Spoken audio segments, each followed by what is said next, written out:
চলো আজ বানাচ্ছি সোয়া পালঙ্গের রেসিপি। প্রথমে আগে থেকে সিদ্ধ করা সয়াবিন ঠান্ডা করে জল চিপে নিচ্ছি, তারপর মিক্সিতে ব্লেন্ড করে নিচ্ছি। সয়াবিনের স্বাদটা বাড়ানোর জন্য কিচেন কিং মশলার সাথে ফ্রাই করে নিচ্ছি।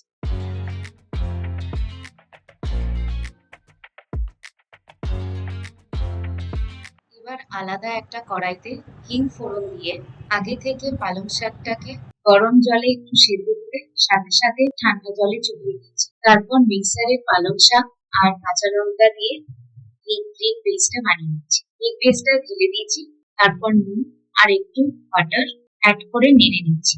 তারপর ফ্রাই করা সয়াবিন পালং শাকের সাথে একটু মিশিয়ে নিয়ে নামানোর আগে গরম মশলা আর একটু কেওড়া জল দিয়ে ভালো করে নাড়িয়ে নামিয়ে নেব।